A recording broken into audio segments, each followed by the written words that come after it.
हाय दोस्तों, नमस्कार। मैं आपका दोस्तों महेंद्र सिंह स्वागत करता हूं दोस्तों मुकेश महेंद्र एजुकेशन चैनल पर।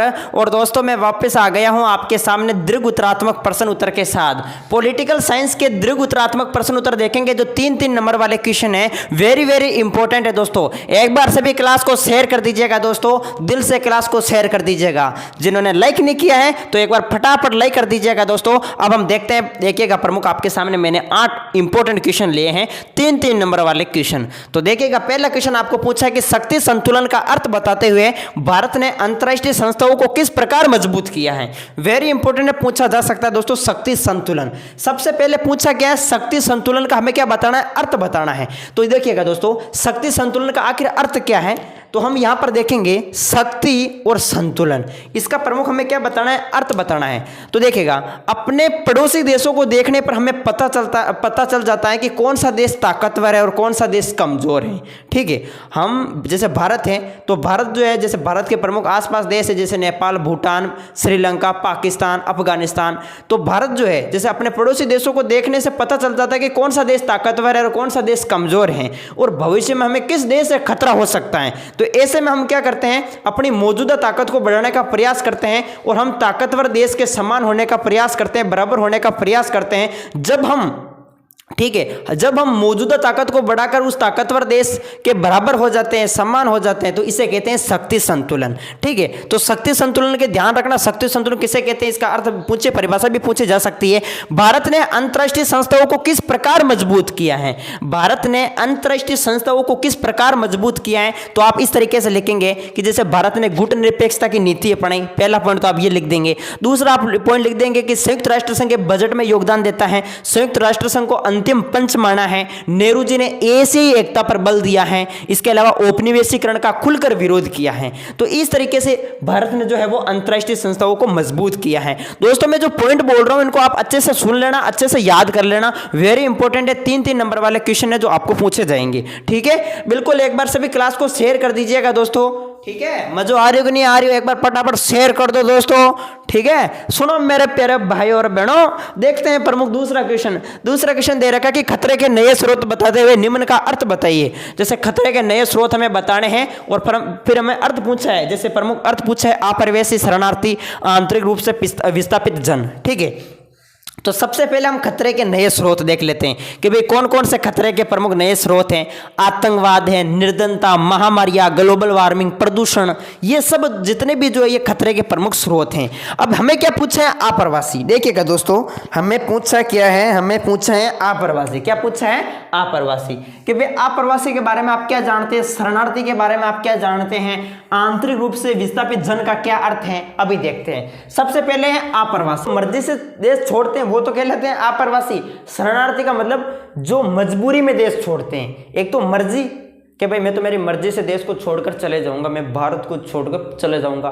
ठीक है, तो मैं मर्जी से छोड़ रहा हूं देश, मुझे यहाँ रहना पसंद नहीं है, मैं इसको छोड़कर चले जाऊंगा, मैं मर्जी से देश छोड़ रहा हूं, तो ये तो कहलाएगा दोस्तों आप्रवासी। एक है शरणार्थी, जो मजबूरी में देश को छोड़ना पड़ता है, मजबूरी में कि भाई मेरी मजबूरी है, मुझे इस देश को छोड़ना पड़ रहा है। क्यों छोड़ना पड़ रहा है, क्या पता यहाँ पर आतंकवाद, ठीक है, या फिर महामारियां या फिर बीमारियां, कई प्रकार के प्रदूषण फैल रहे हो, इस वजह से हम छोड़कर इसको जा रहे हैं। तो ये है शरणार्थी।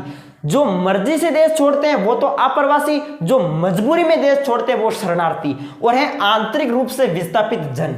ठीक है, आंतरिक रूप से विस्थापित जन का मतलब हो गया जो लोग, ठीक है, जो लोग जो है अपने घर बार सब छोड़कर चले गए लेकिन देश के भीतर में रहते हैं, जो लोग घर बार छोड़कर चले गए और देश के भीतर में रहते हैं वो आंतरिक रूप से विस्थापित जन। तो ये प्रमुख दोस्तों दूसरा क्वेश्चन वेरी इंपॉर्टेंट है, खतरे के नए स्रोत, आप्रवासी, शरणार्थी और आंतरिक रूप से विस्थापित जन पूछा जा सकता है। अब आपके सामने तीसरा क्वेश्चन है कि पहले आम चुनाव के दौरान आई प्रमुख समस्या बताओ। आपको पता तो होगा मेरा प्यारा मित्रों, आपको पता तो होगा। देखिएगा, पहला चुनाव। मैं यहाँ पर बात करता हूं दोस्तों चुनाव आयोग की। देखिएगा किसकी बात कर रहा हूं मैं, चुनाव आयोग की। चुनाव आयोग कब बना था दोस्तों, चुनाव आयोग बना था 1950 में। आपको पूछा जाए कि पहले चुनाव आयुक्त कौन थे, पहले चुनाव आयुक्त, तो ध्यान रखिएगा मेरे प्यारे मित्रों, पहले चुनाव आयुक्त कौन थे, पहले चुनाव आयुक्त थे सुकुमार सेन। कौन थे दोस्तों, सुकुमार सेन। सुकुमार सेन दोस्तों पहले चुनाव आयुक्त थे। इसके अलावा आपको पूछा जाएगा कि भारत में कितने चुनाव हुए, तो आप पहला चुनाव कब हुआ, दूसरा चुनाव कब हुआ, तीसरा चुनाव कब हुआ, चौथा चुनाव कब हुआ, प्रश्न पूछा जा सकता है दोस्तों।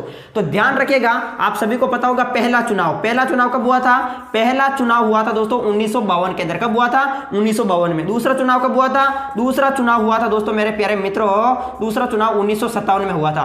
तीसरा चुनाव कब होता है दोस्तों, तीसरा चुनाव होता है दोस्तों 1957 के बाद में 1962 में होता है। ये जो 3 चुनाव हुए थे दोस्तों, पहले चुनाव में कांग्रेस ने 364 सीटें हासिल की, दूसरे चुनाव में दोस्तों 371 सीटें हासिल की, तीसरे चुनाव में जो है दोस्तों 361 सीटें हासिल की। यानी तीनों चुनाव में कांग्रेस को भारी बहुमत मिला था दोस्तों। ये भी आपको पता ध्यान रखना है, ठीक है। वेरी इंपॉर्टेंट प्रश्न पूछा जा सकता है। अब यहां पर जो प्रश्न पूछा उसका तो मैं बता नहीं रहा हूं और बाकी फालतू बातें कर रहा हूं। फालतू बातें नहीं है दोस्तों, 1 नंबर वाला क्वेश्चन बन सकता है, ध्यान रखिएगा, वेरी इंपॉर्टेंट, ठीक है। तो ये प्रमुख पहले चुनाव, दूसरा चुनाव, तीसरा चुनाव हो गया। अब यहां पर पूछा कि पहले आम चुनाव के दौरान प्रमुख आई समस्याएं बताओ। पहला चुनाव हुआ 1952 में, क्या समस्या आई वो देखिएगा। तो पहला चुनाव हुआ था 1952 में, पहली बार हुआ भारत के अंदर, पहला चुनाव हुआ था 1952 के अंदर, ठीक है। तो पहला चुनाव 1952 में हुआ। अब प्रमुख समस्या कौन कौन सी है वो देख लेते हैं। तो प्रमुख समस्या ये दोस्तों, देश का बड़ा आकार था, विशाल आबादी थी, 17 करोड़ मतदाता थे, ठीक है। इस प्रकार 17 करोड़ मतदाता सूची बनाना, उसकी सीमांकन करना, ठीक है। और जैसे महिलाओं के गलत नाम दर्ज हुए चुनाव कराते समय, जैसे महिलाओं के गलत नाम दर्ज हुए, अल्लाह की बेटी फल्ला की बीबी, तो चुनाव आयोग ने इसे मानने से इनकार कर दिया, ठीक है। चुनाव आयोग ने मानने से इनकार कर दिया। इसके अलावा भारत में क्या है कि महिलाओं को महिलाओं को वोट देने का अधिकार दिया गया, तो विदेशी देशों ने मजाक बनाया भारत का, ठीक है। तो इस तरीके से पहले चुनाव में बहुत प्रमुख समस्या आई थी दोस्तों। 17 करोड़ उस समय मतदाता थे, ठीक है। तो यह आप लिख सकते हैं प्रमुख, ये भी इंपॉर्टेंट प्रश्न पूछा जा सकता है। चौथा है कि कांग्रेस के प्रभुत्व के कारण बताओ, यानी जो बार बार जो है वो कांग्रेस ही क्यों जीतती थी, कांग्रेस के प्रभुत्व के कारण बताओ, कांग्रेस ही क्यों जीतती थी बार बार। तो आप पहला पॉइंट लिखेंगे, कांग्रेस जो है वो देश की सबसे बड़ी पार्टी थी, सबसे पुरानी पार्टी थी। इसकी स्थापना एक अंग्रेज अधिकारी था जिनका नाम था एलन ऑक्टेवियन होम, जो 28 दिसंबर 1885 को करते हैं व्यामेश चंद्र बनर्जी की अध्यक्षता में। दूसरा पॉइंट आप लिख सकते हैं कि ये सबसे पुरानी पार्टी थी, कांग्रेस का सबसे मजबूत संगठन था, ठीक है। और बड़े बड़े लोकप्रिय नेता जो है वो इसी पार्टी में शामिल थे। आज़ादी की विरासत हासिल थी इस पार्टी को, और ये पार्टी जो है वो सभी वर्गों का सम्मान करती थी, ठीक है, सभी वर्गों का सम्मान करती थी। इसीलिए दोस्तों जो है वो कांग्रेस ही बार बार जीती थी। ये प्रमुख कांग्रेस के प्रभुत्व के प्रमुख कारण हो गए, पूछा जा सकता है। आगे देखिएगा कि पहली पंचवर्षीय योजना और दूसरी पंचवर्षीय योजना में अंतर बताओ। मैंने बताया था दोस्तों, अंतर तो वही लिखना है कि भाई पहली पंचवर्षीय योजना की अवधि क्या है, दूसरी पंचवर्षीय योजना की अवधि क्या है, पहली पंचवर्षीय योजना में किस पर बल दिया गया, दूसरी पंचवर्षीय योजना में किस पर बल दिया गया। पहली पंचवर्षीय योजना के समय अर्थशास्त्री कौन थे, दूसरी पंचवर्षीय योजना के समय अर्थशास्त्री कौन थे।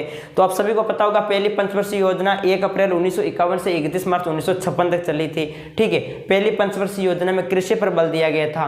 पहली पंचवर्षीय योजना के समय जो अर्थशास्त्री थे वो KN राज थे। दूसरी पंचवर्षीय योजना में जो अर्थशास्त्री थे वो PC महालनोबिस थे।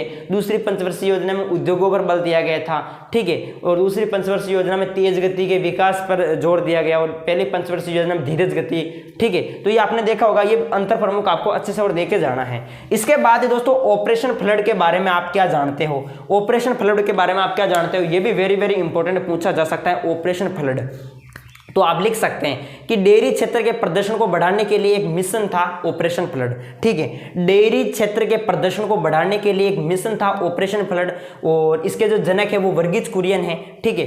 इसे भारत में जैसे ऑपरेशन फ्लड को श्वेत क्रांति भी हम कह सकते हैं ऑपरेशन फ्लड को, ठीक है। इसका प्रमुख जो उद्देश्य था वो था दुग्ध उत्पादन को बढ़ाना, ठीक है। ये प्रमुख ऑपरेशन फ्लड का प्रमुख उद्देश्य था।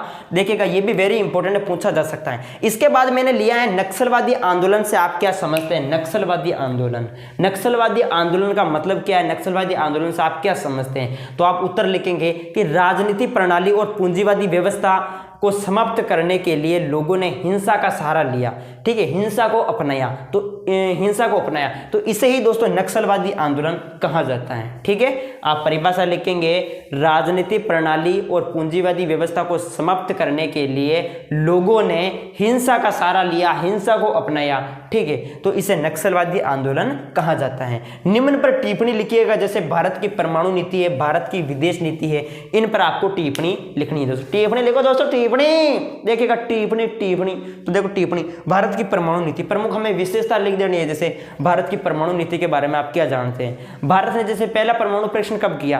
पहला परमाणु परीक्षण मई 1974 में किया था। दूसरा परमाणु परीक्षण 1998 में किया था पोखरण जैसलमेर के अंदर, और पाकिस्तान ने भी किया था 1998 में चगा की पहाड़ियों में। तो बताओ भारत की परमाणु नीति की प्रमुख विशेषता बताओ। तो आप लिख सकते हैं कि शांतिपूर्ण कार्य हेतु परमाणु शक्ति का प्रयोग किया भारत ने, ये प्रमुख विशेषता है। शांतिपूर्ण कार्य हेतु परमाणु शक्ति का प्रयोग किया जाएगा, ये प्रमुख पहली विशेषता है परमाणु नीति की। इसके अलावा दूसरी विशेषता आप इसमें लिख सकते हैं कि भारत जो है परमाणु हथियारों का प्रयोग पहले नहीं करेगा, ठीक है। परमाणु हथियारों की जो सर्वोच्च शक्ति होगी वो राजनीतिक सत्ता में होगी, ठीक है। परमाणु हथियारों की जो सर्वोच्च शक्ति है वो राजनीतिक सत्ता में होगी। इस प्रकार से ये भारत की परमाणु नीति की प्रमुख विशेषता है। इसके बाद है भारत की प्रमुख विदेश नीति। भारत की विदेश नीति की प्रमुख विशेषता आपको पूछी जा सकती है। तो भारत की विदेश नीति की प्रमुख विशेषता है शांति बनाए रखना, ठीक है, शांति बनाए रखना। इसके बाद उपनिवेशवाद और साम्राज्यवाद का विरोध करना, ठीक है, रंग-भेद नीति का विरोध करना, पंचशील समझौता, गुटनिरपेक्षता की नीति, ये जो है सब भारत की विदेश नीति के अंतर्गत ही आते हैं। तो दोस्तों हमने फटाफट दोस्तों पहले से 1 से लगाकर 8 तक क्वेश्चन देखे हैं। मैंने जल्दीबाजी में बताई दोस्तों, बिल्कुल आपके पास टाइम बहुत कम है, तो आप इनको अच्छे से याद करते रहिएगा। मिलते हैं नेक्स्ट वीडियो में। जय हिंद, जय भारत।